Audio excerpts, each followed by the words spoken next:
Hi, Mike Troy here at NRF with 37,000 other people and about 5,000 exhibitors cutting through the clutter on a wide range of topics.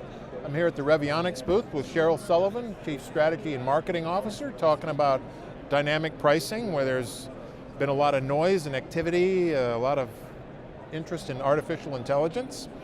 Tell me, what are you hearing from your customers at the show or even prior to the show about the space that you're operating in?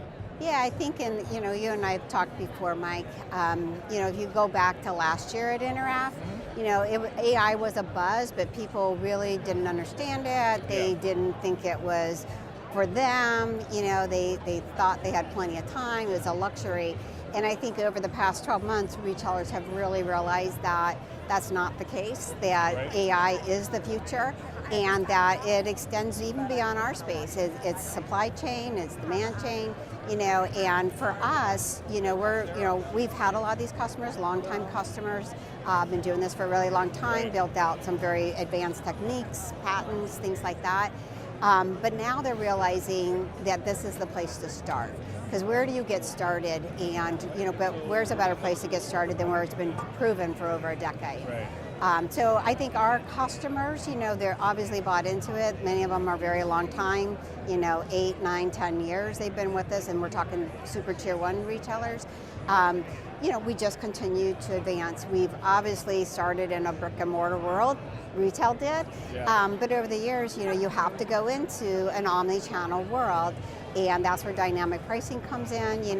That's where, Amazon has been focused, Right. And so... So not to cut you off, but I think there's a lot of misperceptions maybe about what dynamic pricing is and isn't. Talk about what it isn't, and then we can touch on what it is. Yeah, what dynamic pricing isn't is just changing a retailer's prices on their entire assortment in real time. What dynamic pricing really is allowing artificial intelligence to monitor customer behavior, monitor your competitors' behavior, pick up all these different demand signals and know when to make a price change. So it's about making these price changes dynamically, which means hands off. So it's about the retailers getting to trust the science and stepping back, putting the guardrails on it so that, it doesn't go crazy, and then manage those exceptions more on an exception management basis, but optimizing when it's necessary. Is trusting the science, how much of a hurdle is that for some organizations where you've got merchants that are used to owning that decision?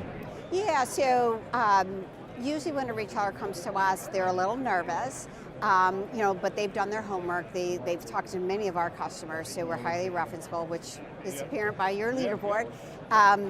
But they show up Monday morning, the prices are optimized, but they have the ability to analyze that. We get complete transparency. They know how it was derived.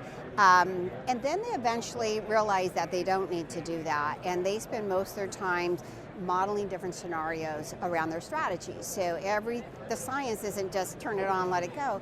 It's trying to achieve a strategic objective. So are you trying to grow margin? Are you trying to drive traffic? What are you trying to do? So because shoppers' behaviors is changing so dynamically, the reaction from the market is dynamic, they model like, should I be changing the strategy here? And so that's where they spend their time, is more on the strategic side and not trying to override price changes because their gut tells them it should be something different. Where do you see the emphasis now? You mentioned, what should I be doing?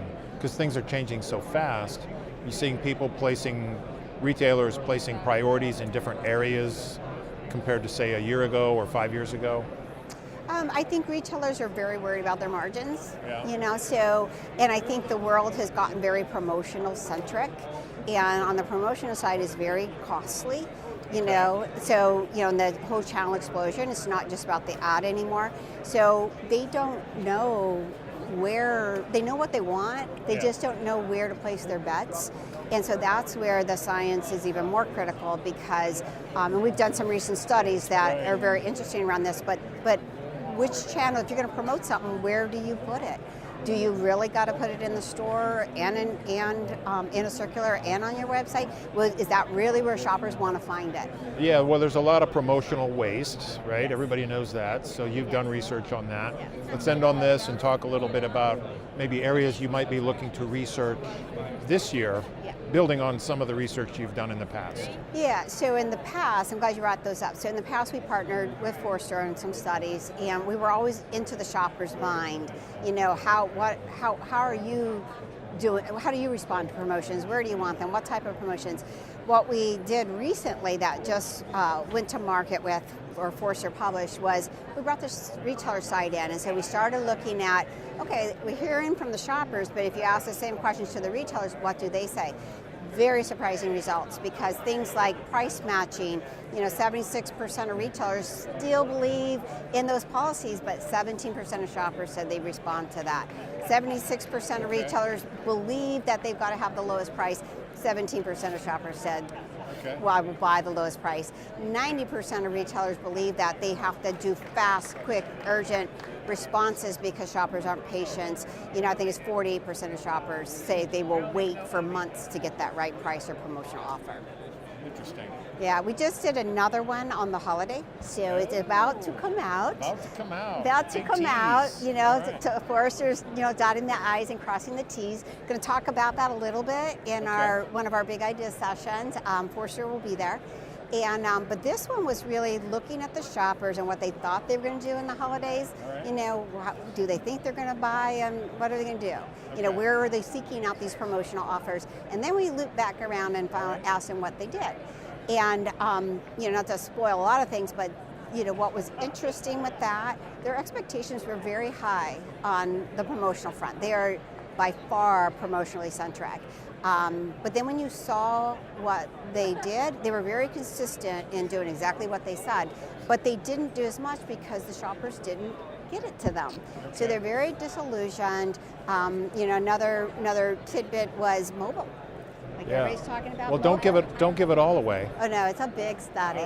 But on the mobile front, shoppers are still using that for transparency. There's very little commerce really happening there, according to them. All right, there you go. We cut through some clutter. Thank you very much. Thank you, Mike. All right.